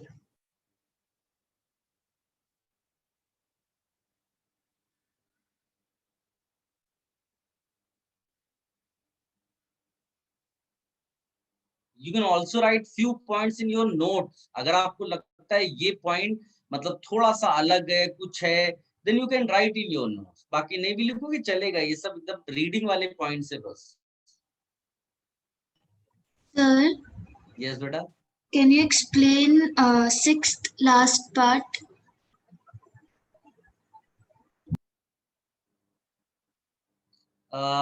रेजोनेंस एनर्जी ये एरोमेटिसिटी से रिलेटेड है। अगर मॉलिक्यूल एरोमेटिक है तो वो ज्यादा स्टेबलाइज होता है, और more resonance stabilization means more resonance energy. Okay, sir.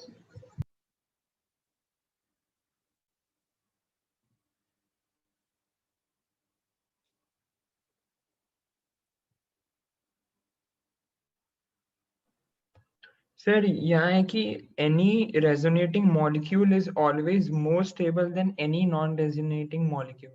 तो ये दो अलग अलग कंपाउंड्स के बीच के कंपैरिजन है ना, कि दो अलग अलग का comparison.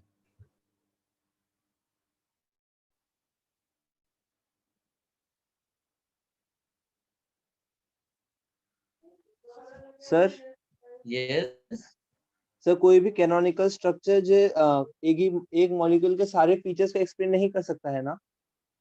Yes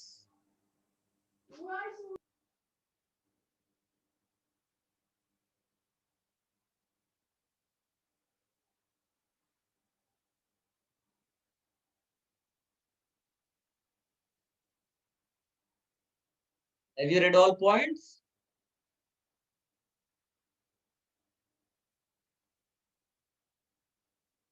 Sir, could you explain the meaning of equivalent again? Equivalent, equivalent जो देखने में एक जैसे रहते हैं बेटा। बेस्ट एग्जांपल है एसीटेट आयन।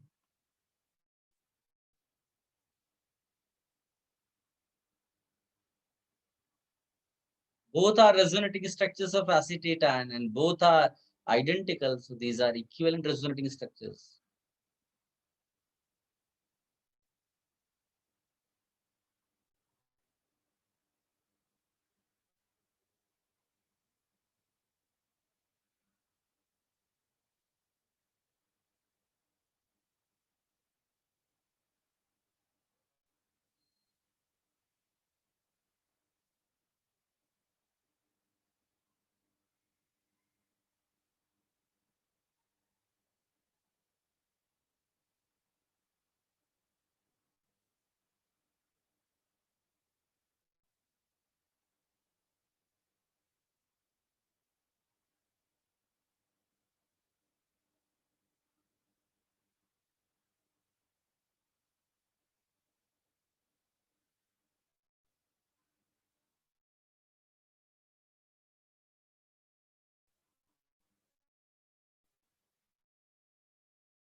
ये जो फिफ्थ है ना क्वेश्चन, फिफ्थ, ये बहुत अच्छा क्वेश्चन है। आप फिफ्थ क्वेश्चन के जो पॉइंट्स है ना वो अपने नोट्स में भी कॉपी कर सकते हैं। फिफ्थ क्वेश्चन कि जो रेजोनेंस एनर्जी होती है ना वो किसी मॉलिक्यूल के अंदर स्टोर नहीं होती है। वो रेजोनेंस एनर्जी तो एक इमेजिनरी स्ट्रक्चर और एक्चुअल कंपाउंड के बीच का डिफरेंस है, तो इमेजिनरी स्ट्रक्चर तो है ही नहीं कुछ। और ये C6H5 का जो एक्चुअल एनर्जी है वो रेजोनेंस एनर्जी नहीं है। तो ये जो डिफरेंस है इनका, उसको आप रेजोनेंस एनर्जी बोल रहे हो। तो it is not stored by the molecule, it is not released by the molecule, it is the energy by which that compound gets stabilized. यानी कि ये स्ट्रक्चर जो आपको इमेजिनरी वाला आपने ड्रॉ कर रखा है, ये रेजोनेंस स्टेबलाइज्ड है। ऐसा वर्ड जब हम बोलते हैं तो वो जिस एनर्जी से स्टेबलाइज होता है, क्योंकि स्टेबलाइज होगा तो एनर्जी हम बोलते हैं रिलीज होती है, यानी कम होती है। तो इसका एनर्जी और इसका एनर्जी, तो इसका एनर्जी मोर, इसका एनर्जी लेस। तो ये जो स्टेबलाइजेशन हुआ रेजोनेंस के पॉइंट ऑफ व्यू से, दैट इज रेजोनेंस एनर्जी। तो it is not stored by the molecule, it is not released by the molecule, और समटाइम्स स्टोर्ड समटाइम्स रिलीज्ड, वो भी बकवास पॉइंट है। तो बस सी वाला सही है, जिसमें स्टेबलाइजेशन जब रेजोनेंस का हम बोलते हैं, then that energy we call as resonance energy. तो फिफ्थ क्वेश्चन इसका बहुत अच्छा है, उसमें काफी क्लैरिटी दी है। जो चार आपको ऑप्शंस लिखे ना, चारों ऑप्शंस अपने आप हिसाब से लिख सकते हैं। Not stored by the molecule, not released by the molecule, ये नॉट वर्ड लगा के आप इसको नोट्स में भी कॉपी कर सकते हैं। Guys, use your mic if you want to ask any question. बोले बेटा। 6th वाले में डी ट्रू कैसे होगा? एरोमेटिक कंपाउंड जो होगा ना, उसमें रेजोनेंस स्टेबलाइजेशन ज्यादा होता है। तो ज्यादा रेजोनेंस स्टेबलाइजेशन होगा तो रेजोनेंस एनर्जी ज्यादा हो जाएगी। सर सेकंड में डी कैसे ट्रू होगा? क्या बेटा? सर सेकंड डी, सेकंड का D, resonance energy decreases the potential energy of the molecule। केवल यही है कि जो आपको स्ट्रक्चर दिया होगा ना, मतलब वो मॉलिक्यूल के पॉइंट ऑफ व्यू से तो नहीं है, थोड़ा सा उसमें कंट्रोवर्शियल चीज है। ये जैसे बेंजीन है, तो इसमें रेजोनेंस स्टेबलाइजेशन है, तो इस स्ट्रक्चर जो रेजोनेंस एनर्जी है वो क्या है, मॉलिक्यूल का जो डिक्रीज किया, मतलब यहाँ हायर एनर्जी था, यहाँ लोअर एनर्जी है, तो उस डिक्रीज को वो आप रेजोनेंस एनर्जी बोल रहे हैं। तो थोड़ा सा राइटिंग वे में थोड़ा सा वो लिखने में कई बार मिस्टेक कर देते हैं ऐसा, इसीलिए मैंने फिफ्थ क्वेश्चन आपको बोला कि दैट इज द बेस्ट जो आपको लिखा हुआ दिख रहा है। Okay sir. यहाँ पर भी स्टेबिलिटी की बात, whenever we talk about stability, हम बोलते हैं एनर्जी कम हुई है। नेक्स्ट सर 7th का डी पार्ट बता दो ना। सर 7th का ए और बी पार्ट भी, ये सब बेटा 7th को पूरा एक्सप्लेन कर दो। एरोमेटिसिटी से रिलेटेड है, तो अगर तुमको ज्यादा एरोमेटिसिटी वाला कंफ्यूजन है तो 7th और 8th वाले को भी, 8th में क्या है, जहां पर एरोमेटिसिटी वाला पार्ट है, यू कैन लीव दैट, ऐसा है। सर हाँ बोलो सर, क्वेश्चन 7 के एफ वाले पार्ट में कुछ मिस्टेक है क्या? positive charge is on more electronegative atom than if positive charge is on less electronegative. A canonical structure will be more stable if negative charge is on more electronegative. Canonical structure तब ज्यादा stable होगा जब negative charge more electronegative पे हो, और इसमें क्या लिखा है, positive charge is on more electronegative.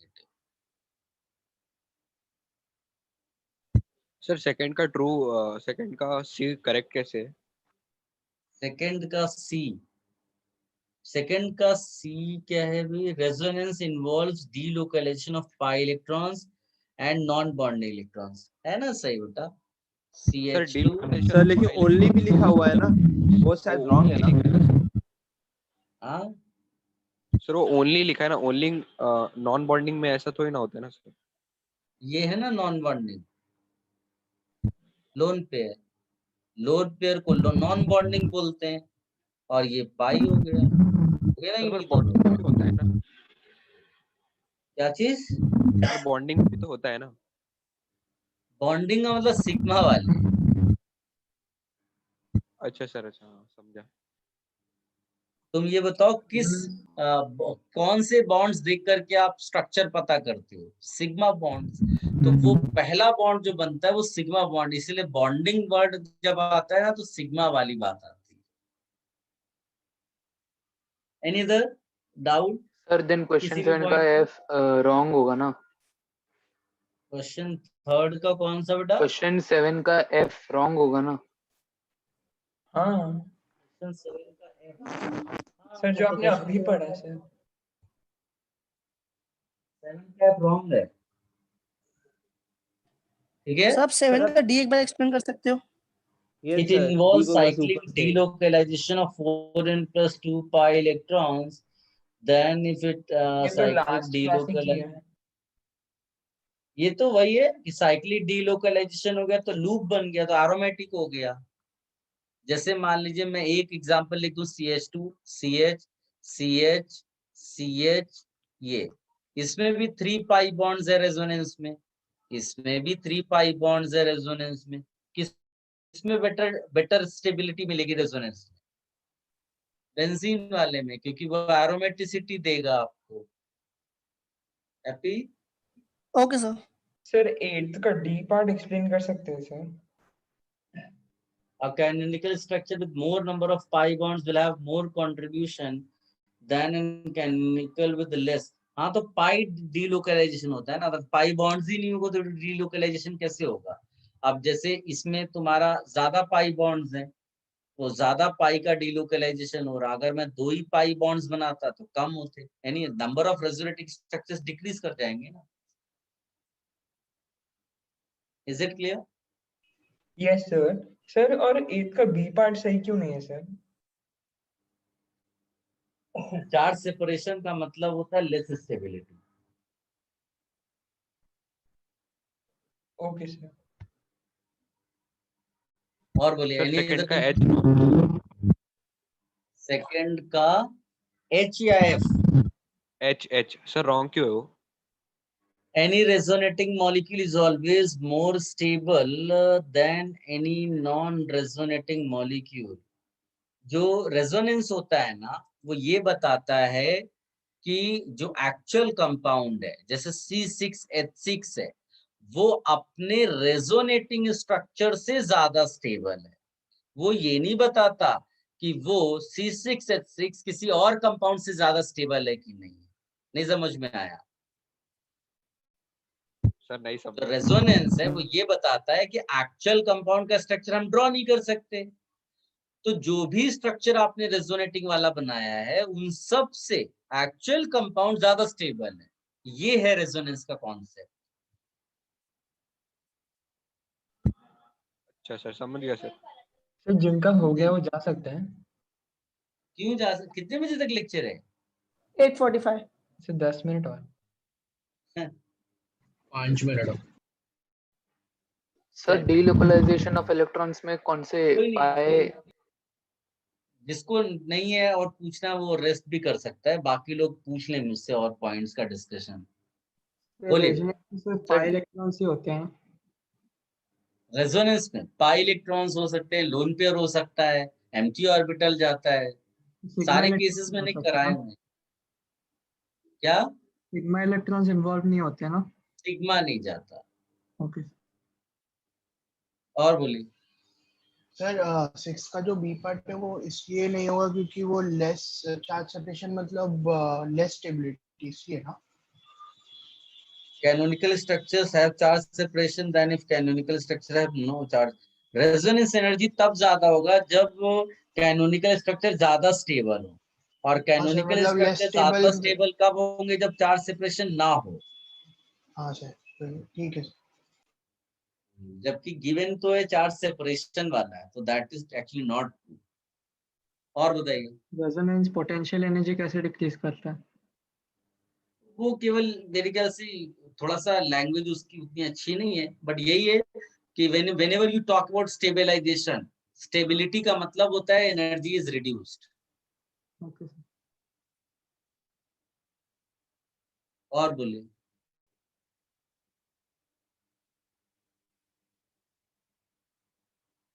Sir मतलब हम लोग पोटेंशियल एनर्जी को स्टेबिलिटी से रिलेट कर सकते हैं? पोटेंशियल एनर्जी कहाँ? ऑलवेज पोटेंशियल एनर्जी कम हो तो ज्यादा स्टेबल हुआ ना। Okay sir. तो 4n पाई इलेक्ट्रॉन्स का अगर डीलोकलाइजेशन है तो वो एंटी एरोमेटिक होता है ना? 4 and pi electrons, बिल्कुल सही. That will make system unstable. और वो एसाइक्लिक हुआ तो एसाइक्लिक हुआ तो उसमें एंटी एरोमेटिसिटी नहीं आ सकती. एरोमेटिक एंटी एरोमेटिसिटी ये केवल साइक्लिक में आती है. Any other confusion? कल भी अपना लेक्चर है.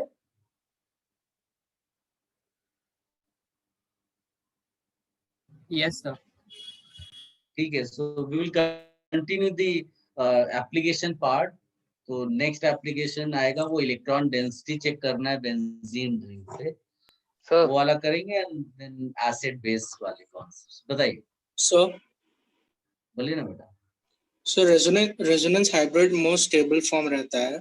तो sir energy of the system but sir energy of the system जितना लेस रहती है उतना ही overall the stability of the compound increases.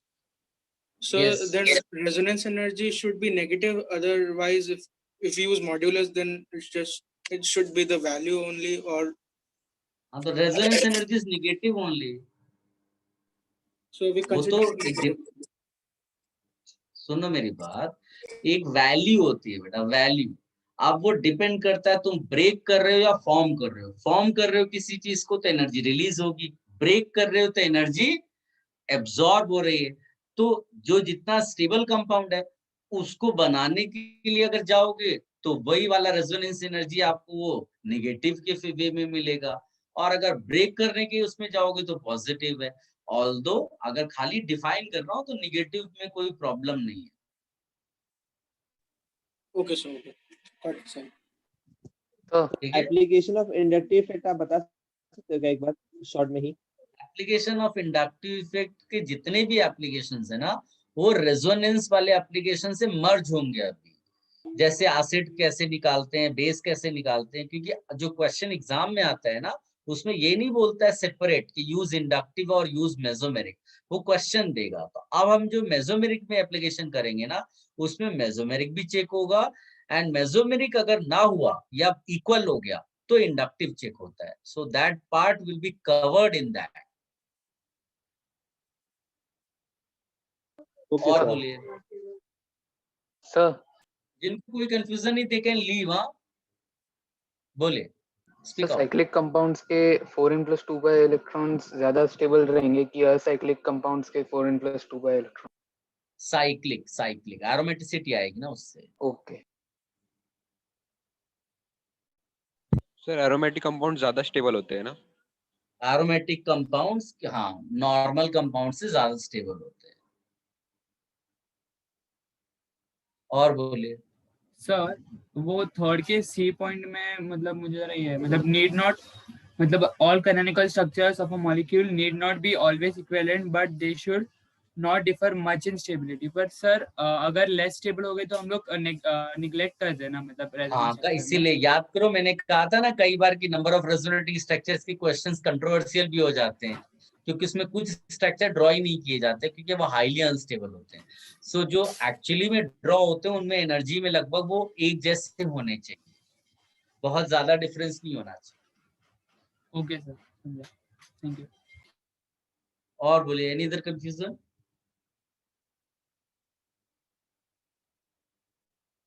चलिए if no confusion then you can leave. Bye sir. Thank you. Thank you sir. Thank you sir.